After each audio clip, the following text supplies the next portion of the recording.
Hey there, welcome to my corner. Hey there, it's Red Dirt Preacher, also known as Laney. Welcome into what I like to call the porch. It's my porch, and it is an extension out to you globally, a Christ-conscious church, all the time. So you got your phone in your hand right now, it's time for church. Don't go to church, be the church. It's a state of mind. It's we the people, we are the church. And that's what I'm doing. If I had a bugle from the moon, I would call it, and it would just call the church. The church is God's people, the body of people that move like us. And when I say us, I mean us that understand that the world religion is love. If you like the shirt, you can support what I'm doing, which is helping God bring his revolution, and it's called IamRevolution.com. You can go there and you can buy all kinds of cool shirts that really dump religion in the back and bring Spirit of God forward. And Christ consciousness is where I am. So I think I just was feeling a nice little mood, and I know not to kill these moods. I know to take these moods and get myself in front of you. So I want to tell you some holy secrets. And normally, I talk on my own platform called the Porch, whether it's YouTube or it's in Facebook groups. That's the church. Hopefully my phone does not do that a lot. I forgot to turn off the little thing that makes it quiet. I don't have one of those either. Anyway, so I wanted to talk out loud here tonight. Just, I saw there's about, 500 some odd of you online. So I figured I'd come here and speak and chit-chat with you. So, you guys want to take a tour of the shelf? I was just redoing my corner today anyway. So, I like to make it old school. So, how to make it old school? I've got some. Hey, you know what? For all of you conscious fellow travelers out there on the rabbit hole journey, the conscious journey, the one that's loaded in with synchronicities, 11, 11, 555, triple numbers. Synchronicities that happen to you so bad that even Einstein would be scratching his head. We know this is the higher intellect of Jesus Christ, Holy Spirit, and of God. And of Source, if you really want to get down to it. It's energetic, and we know this. At least I know this, and this is what I'm talking about. Always preaching it. I'm going to reach up behind me as long as I don't knock anything down. I'm going to show you what this is. I'm going to have a little story time. Story time! I love story time. That's what I do. I think at the core of anything that I am, I'm a storyteller. And right now, we just tell holy stories. It's awesome. I'm going to put my hat on. We're going to do this. And we're going to do this because I can. It's like some thrift stop thing. Let's do this. We'll understand why we're doing this in a minute. This decanter is really awesome. I got it as a gift. I went on a road trip one time. I really liked it, and the old lady gave it to me. Look at all these feathers that stick out of this, okay? They're not bought. I have like 4 more of these throughout my entire house. I just wanted to show you, you're not the only one. Can we have a hashtag in the house? Can we get a hashtag in the house? Hashtag you're not the only one. You see these feathers? Okay, this does not make me pagan. Why did I end up with these feathers? One at a time. Let me get them all over here. One at a time, these feathers showed up at my boot top. I'd be stepping and walking somewhere, and oh, wouldn't you know it, there just happens to be another feather at my boot top. After years and years of seeing feathers, at my boot top, I started to understand, without the help of religion, because they call this shit pagan.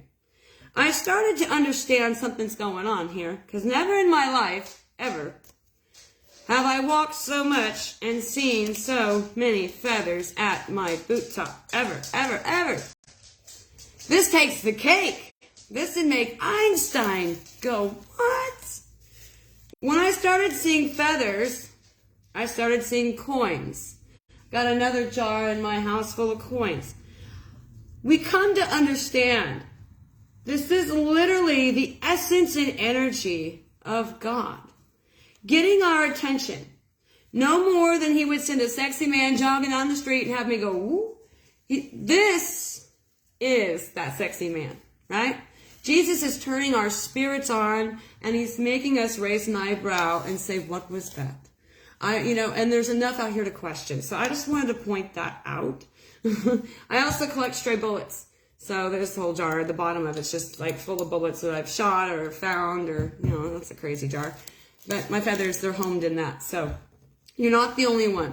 The reason I'm wearing the cowboy hat today is because I find myself underneath it, because in a spiritual way, we're at a rodeo. Yes, I understand that this is a church that we're being and doing and revolutionizing the way that we do church. Because over here at the Porch, we're doing church like this, okay? Church is in here. Church is a state of mind and a way of life, not somewhere I visit just on Sundays. And so I've built this church outside religion because I understand that religion's, oh boy, the narcissism in the room. The devil is the energy of narcissism. Ugh, that snake, that steal, kill, and destroy dictator. I've come to understand and been teaching for the last 18 to 20 months that the religion is the energy of a narcissist and that the devil is narcissist. He's the original narcissist. He wanted to be God. He wanted to play God. Most narcissists in your life that you've ran across, they like to play God. Rather, it's vindictively handing you karma themselves because they believe they have to. That's somebody that's playing God. Narcissism out here in the world, and a lot of awakened conscious people that are breathing down that are coming from the Bible backcountry where I'm from. The first thing that God taught us about wasn't Bible verses. God schooled us in narcissism. And I believe this to be true because of recognizing the devil for what he really is. The devil's an energy. We're knowing this now. God is an energy. Isn't it funny how religion had us looking for a God that is a man that looks like Mermaid's daddy?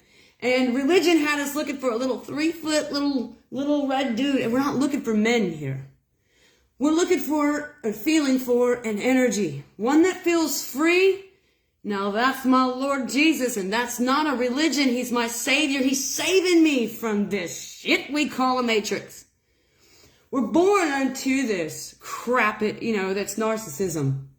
Narcissism is the devil. Go home and look at it. Just hold it up to the light. Look at it. It fits. Now I'm preaching it here. Didn't know Joel Osteen, ain't no T.D. Jakes. We don't need none of that. I'm saying it because I got it from the man upstairs. This church is ran by Jesus. I know you don't see him, but you should see him through my picket fence. Okay? Anyway, let's get back to what I was saying. Why am I under this hat? Because what I'm doing is what Jesus is doing. He's calling a band of outlaws. He wants a whole bunch of rebel shakers just like me. Sovereign enough to cross the crazy line. To not subjugate to religion anymore. To see it for what it is. To love God Yahweh, your way. It's okay. I'm showing you it's okay. The shirt I had on earlier said Jesus still loves me with a pot leaf on it. Just to show you that, yep, none of us are perfect, darling. But God still messes with the imperfect. And I'm just a living proof of that. So what God is doing at this hour is for me and us on the porch. It's a rodeo. You don't have to wear a silly hat like me. But God's calling a rodeo, and I know that what he's going after. And about 5 years ago, God told me under my own hat that I was like a cutting horse to him. A cutting horse is an agile horse with quick feet. High dollar at a rodeo. Because a cutting horse could cut into the herd and get that one calf or cow out that's sick, that needs medication, and that needs to be branded. God himself made me a little bit of a cutting horse myself. And as I cut into religion, and as you cut through that, the horse has eyes on exactly what it's going after. And there's a relationship between the rider and a cutting horse that you can learn from any old cowboy, not from the Bible. Very applicable when you put it back on it. And I've learned that in times I'm the cutting horse for God and he's the rider, and other times I'm the rider and he's the cutting horse. Either way, there's a relationship I have to learn to trust. And at one point, the rider's going to let go of the reins and let the horse's instinct kick in, which is to cut that herd and to pull out that heifer, to pull out that cow. For what reasons? For medication and branding. And I know that religion is made up of nothing but man's cults. I'm a girl. Thank God God sent a girl, not a man. Because if I was 50 years older than this and I was a male, you wouldn't look at me at all because I'd look like everybody else. 50 shades of boring gray packed in churches that lead us astray. Well, I'll get a guitar because that shit rhymed. It's God's rodeo, and I'm not here alone. And what he's asking us to do is to be a band of outlaws, dirty disciples, an outlaw in him, a disciple of an outlaw. And that's all that I am too. I am through the I am. He changed a lot in me, but he didn't change my attitude or my shirt. And there's a whole family call for that. And I know what God is also doing is he's calling us into him, which is out of religion. Listen to me. You don't want to be caught in the bed of religion when Jesus comes back. That's the biggest form of third party I've ever seen. I ain't cheating on Jesus that way. Not going to be caught in the bed of religion.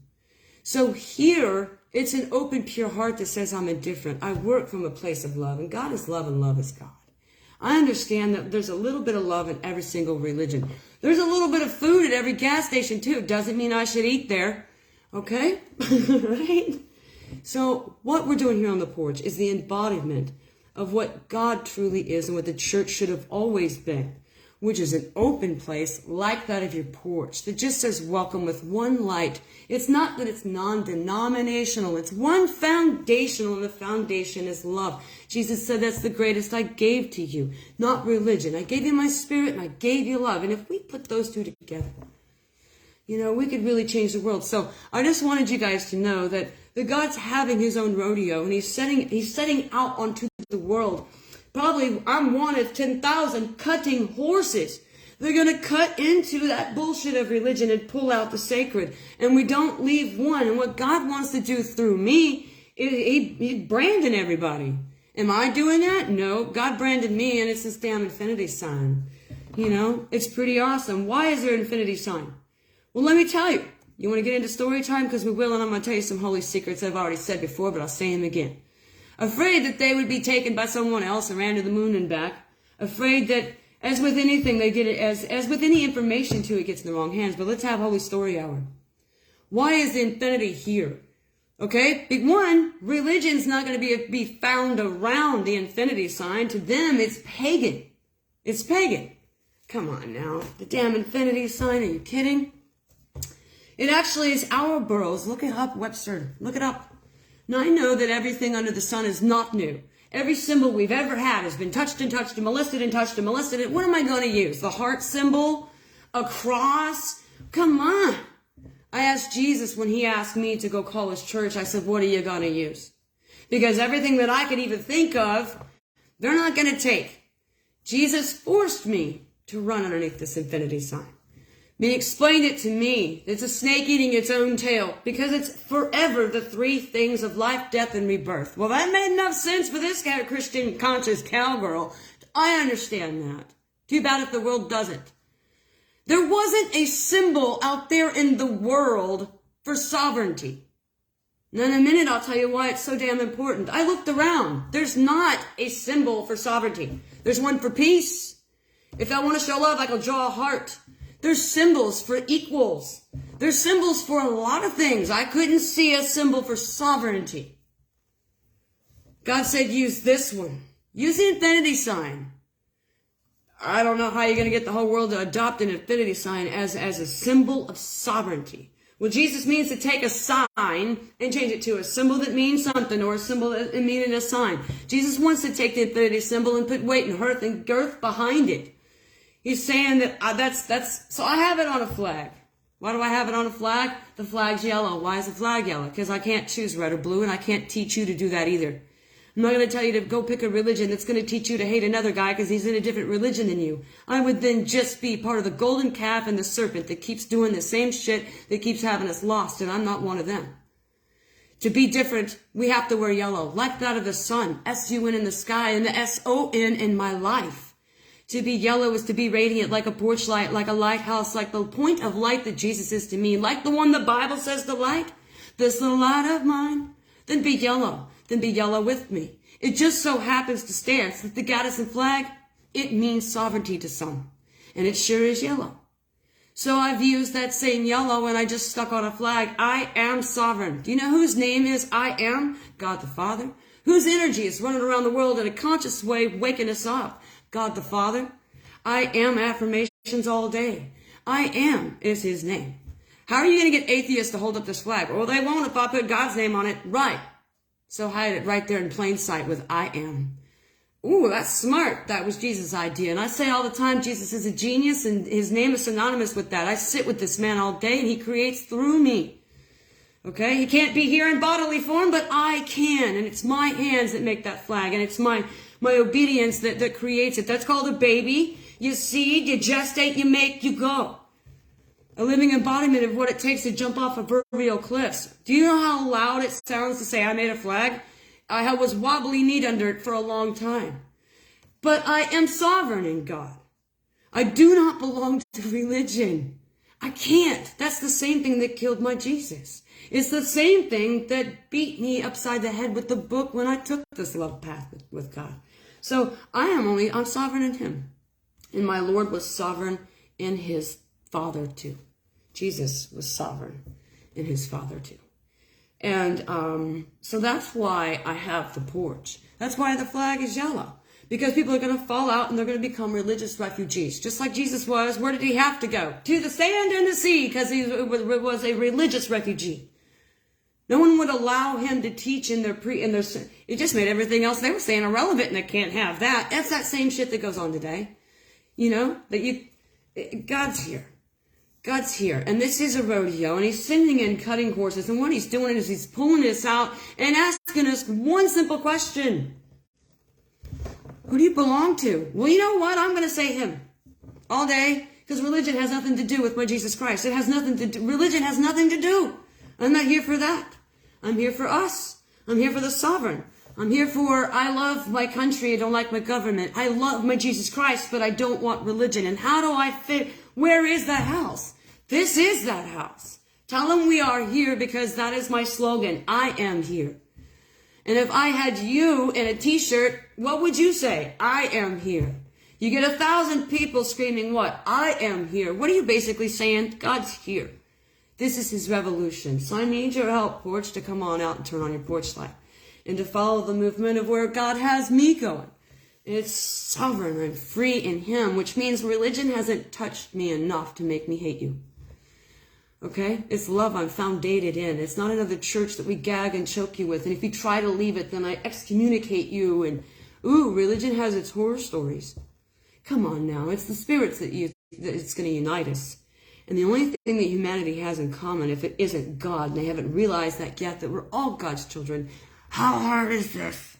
One thing we do have in common is our want and need for sovereignty. It's a God-inalienable right to be free.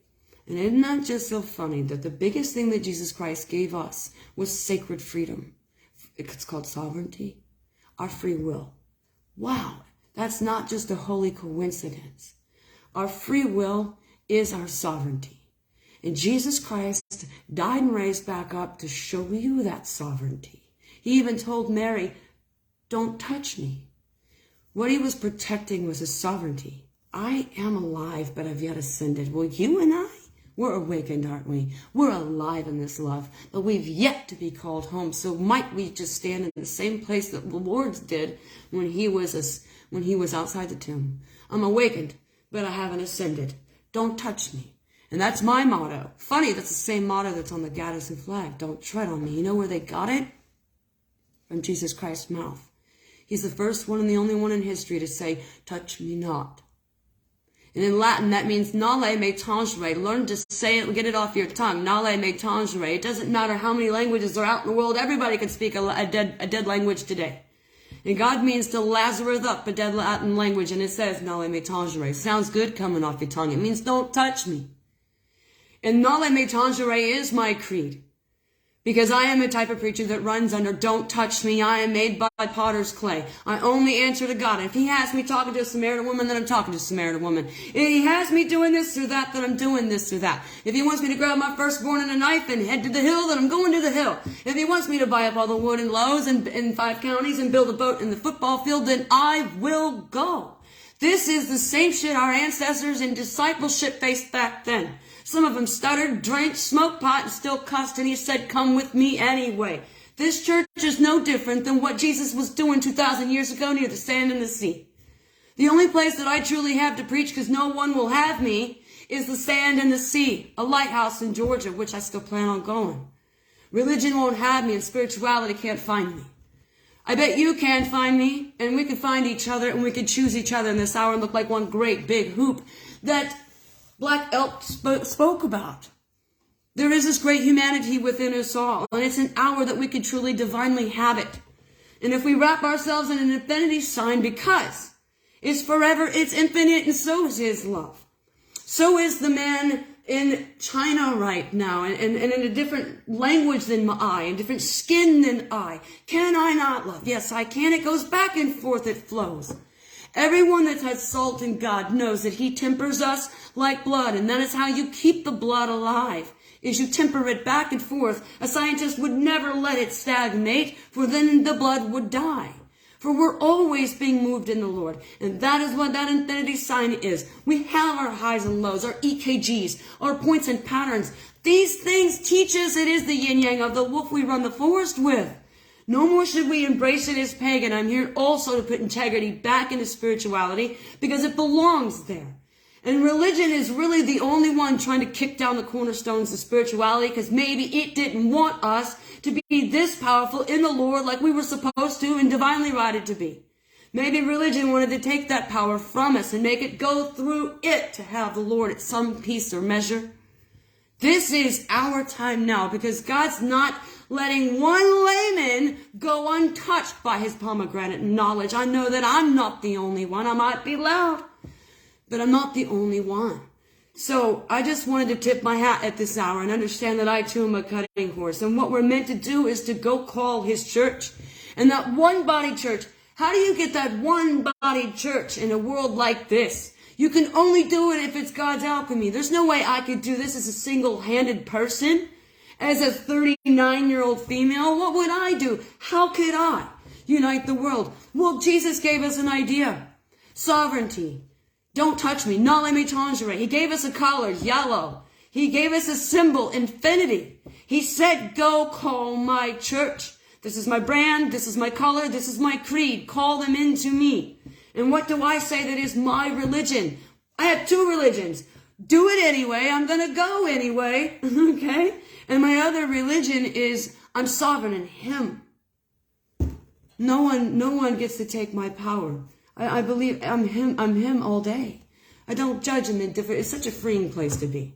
You don't have to even control a damn thing. There's no control in it, and that's religion's job is to control. So as you come out of this and you become religious refugees, fall your ass right into what we'd like to call the church, because this is a living body of God, and he's calling us back into him, sovereign into him. Say, don't touch me, and call yourselves mine. And it's the opposite of Passover. Now, see, this is where the prophetic part of me is going to take over, which is a skill that I have, not because I fell out of my mom any damn different. It's just because we all have these skills, and we're afraid to stretch them, and we're afraid to grow them. And I got to spend about 5 to 7 years of my life almost in damn solitude. So when you sit by yourself long enough, you start learning to talk to God, and you get an excellent relationship. And that's where this is born from, where loneliness turned into togetherness with me and God. That's where a lot of my knowledge comes from. The bottom of the kitchen floor, surrounded by a bunch of broken spatulas from time to time. This didn't come easy, but at the same time it did. So prophetically, I just want to tell you that we're having the opposite of what was Passover back then. This I do know. The opposite of Passover back then. When Moses ran and he said, let my people go. And he asked 3 times to let us go, from the bondage, the physical bondage that they were in. And I'm just going to paraphrase. You don't need to correct the story. We're all here for the story, okay? We're getting to the brass tacks of the story. The story is that they put, lamb's blood on their doors so they would get passed over. Now, Jesus gave me the divine right to know that this is his calling of the church, and we better mark our asses yellow because we don't want to be passed over. The opposite of Passover is don't want to be passed over. And God is out in the land. I am here. He's consciously here. Christ consciousness is here. He's teaching us all a love language. I'm a living apostrophe to that and epoxy to that. So what's happening is this is God. He is luckily and mercifully calling us before he calls us. Thank God he's given us a chance, a shot.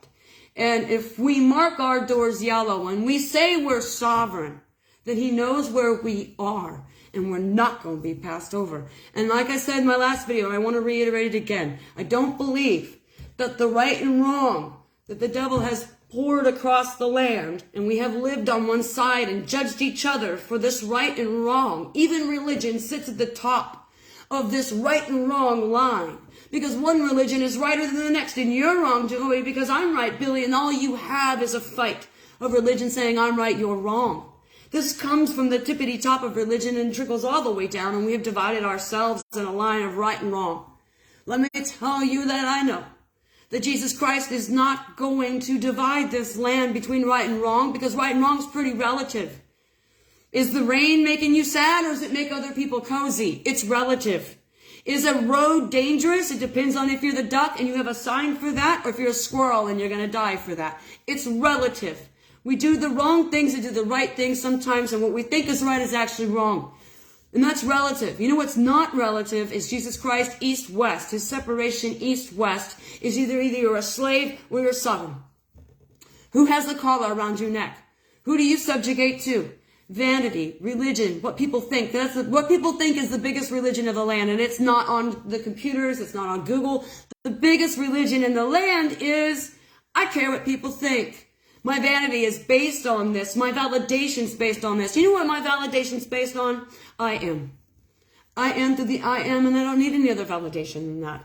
And we know that when we're children of God. So get with me and help me change, humanity to a living circle where we choose each other, not sides. Sides is side. It'll kill. That's what the word means. So help me help them not choose sides. Help us choose each other by choosing love. And by doing that, we choose God's course. And we can choose to love people whether we agree with them or not.